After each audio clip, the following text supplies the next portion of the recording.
फिलहाल चलो देखते हैं निफ्टी बैंक निफ्टी का एनालिसिस। निफ्टी को जो है थर्सडे के दिन एक्सपायरी रहने वाली है, तो किस तरीके से हम ट्रेड करते हैं वो देखते हैं। पहले वनडे के टाइम फ्रेम के ऊपर, तो वनडे के टाइम फ्रेम के ऊपर हम देखते हैं। तो यहाँ पे देखो, यहाँ से ट्रेंड निकला था, पॉजिटिव ट्रेंड था, बुलिश साइड ट्रेंड था, और यहाँ तक इसने जो है करेक्शन कर लिया है। तो अभी जो है हमें जो है और एक मतलब यहाँ पे एक पुल बैक एक्सपेक्टेड है। अभी जो है होगा वो पुल बैक होगा, ना कि हम बोलेंगे फिर से ये बाइंग के लिए जाना जाएगा।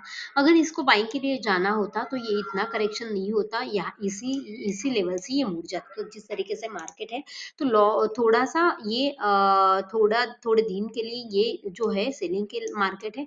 पर अभी अगर कल के दिन के लिए हम डिस्कस करेंगे तो थोड़ा सा बाइंग का एक सिनेरियो बन सकता है, एक पुल बैक का एक्सपेक्टेशन है यहाँ पे। तो किस तरीके से प्लान कर सकते हैं वो देखते हैं 15 मिनट्स के टाइम फ्रेम के ऊपर, क्योंकि बहुत ही बड़ा करेक्शन ऑलरेडी हो चुका है। तो उसका जो है यहाँ पे देखा जाए तो एक करेक्शन माना कि यहाँ पे जो है एक दिन में मतलब यहाँ पे सेलिंग तो आई, पर यहाँ पे जो है पुल बैक देने के बाद एक सेलिंग आई है। तो कहीं ना कहीं मार्केट थोड़ी सी ऊपर जाने की कोशिश कर रहा है। तो कल के दिन लेवल्स बहुत ही इंपॉर्टेंट रहेगा कि मार्केट कहाँ पे ओपन होता है। यानी कि मार्केट अगर फ्लैट ओपन होता है या गैप अप ओपन होता है, तो मार्केट चांसेस वेरी हाई कि एक मार्केट करेक्शन के लिए ऊपर की साइड मोमेंटम दे सकता है। पर ऊपर की साइड जाने के लिए हमारे लिए एक इम्पोर्टेंट लेवल होने वाले है, जो है 22,200, जिसके ऊपर अगर मार्केट सस्टेन कर लेता है तो थोड़ा सा मार्केट ऊपर जाने के चांसेस हो गए, और जो है 22,400 की लेवल भी हमें दिखाई दे सकती है। व्हाट इफ अगर ये मार्केट नीचे के साइड खुला, नीचे की साइड ये गैप डाउन छोटा सा खुला, या फ्लैट्स खुलते ही ये नीचे के साइड आ गया, तो 22,100 विल बी द नंबर, जिसके यहाँ पे हमारे लिए सेलिंग के पोजीशन हम बना सकते हैं 22,100। पर यहाँ पे कहीं पे भी हम एग्रेसिव नहीं होंगे, हो सकता है ये लेवल काट दे, इसके नीचे थोड़ा सा आए, और यहाँ यहीं पे कहीं पे तो डब्ल्यू पैटर्न बनने के बाद ये एक रिवर्सल चला जाए। तो थोड़ा सा बायस बाइंग के साइड रहेंगे, पर सेलिंग का ट्रेड भी हाफ क्वांटिटी में लेंगे जब ये 22,100 क्रॉस कर लेगा। तब हमारा छोटा सा टारगेट होगा, जब तक रिवर्सल नहीं दिखता। अगर ये रिवर्सल नहीं दिखता और नीचे की साइड जाता है, तो नीचे की साइड 22,000 ये साइकोलॉजिकल नंबर है, तो यहाँ तक मार्केट जो है ये आ सकता है। तो अगर सेलिंग के लिए मार्केट बनता है तो 22,000 के लेवल के आसपास हम निकालेंगे, या तो फिर ये एक बाइंग का मार्केट बनेगा गैप अप या फ्लैट ओपन होता है तो। ठीक है, चलो देखते हैं बैंक निफ्टी का एनालिसिस, बैंक निफ्टी किस तरीके से प्लान कर सकते हैं। तो बैंक निफ्टी के वनडे का टाइम फ्रेम के ऊपर हम पहला डिस्कस कर लेते हैं कि किस तरीके से मार्केट जो है ये हो चुका है, मुड़ चुका है। तो यहाँ पे देखिए, यहाँ पे निफ्टी से बैंक निफ्टी से ज्यादा निफ्टी मुड़ी है, पर बैंक निफ्टी के बाहर यहाँ पे बहुत अभी भी स्कोप है। तो यहाँ पे जिस तरीके से इसने सेलिंग आया है, तो ये सेलिंग तो आया है, पर ओवरनाइट सेलिंग यहाँ पे ज्यादा दिखाई दे रहा है। तो हो सकता है कि यहाँ पे एक पुल बैक दिखाई दे, पुल बैक के बाद एक शार्प सेलिंग हमें दिखाई दे। ये शार्प सेलिंग शायद एक दिन में भी हो सकता है, क्योंकि इतना बड़ा कैंडल हमारे हमारे दिन में एक बड़ा कैंडल नहीं मिला है। तो यहाँ पे आप देख सकते हैं, ये आई थिंक 13 मार्च की कैंडल है, उसके बाद जो है एक बड़ी कैंडल नहीं मिली है। तो उसके लिए हम प्लान करेंगे पर पहला एक पुल बैक आने दो। जिस तरीके से कैंडल सेलिंग के साइड आई है, यहाँ पे 49,000 छूते ही ये नीचे के साइड आया। अभी जो है 47,800 के आसपास ये चल रहे हैं, यानी कि 1,200 पॉइंट का जो करेक्शन है वो विद इन 3 to 4 डेज में हुआ है। तो यहाँ पे जो है करेक्शन के लिए अगर ये नीचे की साइड अभी अगर इसको जाना भी होगा, तो थोड़ा सा ये पुल बैक दिखाएगा, और उसके बाद जो है एक नीचे का साइड मोमेंटम हमें दिखाई दे सकता है। मतलब वो भी है कि वो वर्ल्ड वॉर वगैरह चल रहा है, उसके न्यूज भी निगेटिव आ रहे हैं। तो पर उसके लिए हम प्लान तो करेंगे, पर अगर चार्ट पे दिख रहा है कि ज्यादा मतलब सेलिंग फास्ट होती है, पर ऐसा नहीं कि यहाँ से इतना इतना जाए। ये कोविड का सिनेरियो नहीं, जो वॉर का सिनेरियो बन रहा है, वो वॉर का सिनेरियो ऑलरेडी मतलब ये पता है, पर उसके जो इंटेंसिटी है, जो बढ़ी है इंटेंसिटी, तो उसके बारे में लोग जो है ज्यादा ये हो रहा है, डिस्टर्ब हो रहा है। तो उसके कारण एक थोड़ा सा सेलिंग तो दिखाई दे सकता है।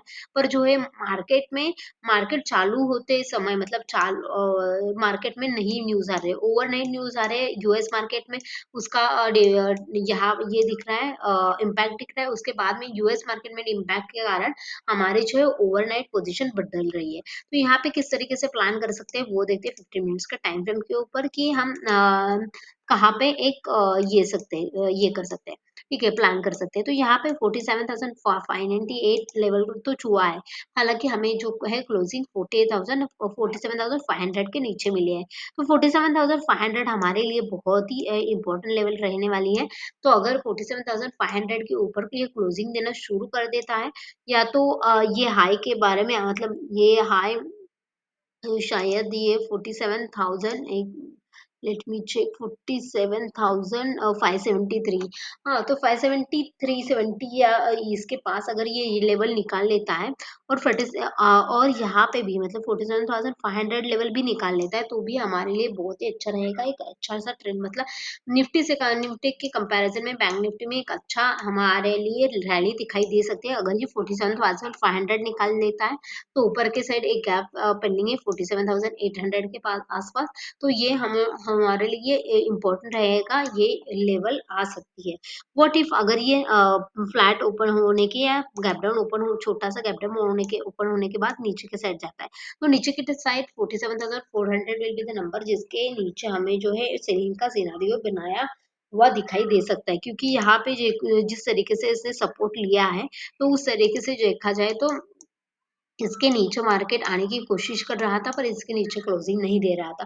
The moment market will close the candle below 47,400 we will start buying put या तो सेलिंग कॉल्स। ठीक है, तो 400 से लेके 150 यानी कि 550 के जो लेवल है वो हम छोड़ देंगे क्योंकि उसमें नो ट्रेडिंग जोन होगा। जिस तरीके से आज हमने देखा है उस तरीके से देखा जाए तो एक वोलेटाइल जोन अभी भी यहाँ पे पेंडिंग है। तो यहाँ पे जो है मार्केट खुलता है तो हम ब्रेकआउट या ब्रेकडाउन के लिए जो है ट्रेड करेंगे।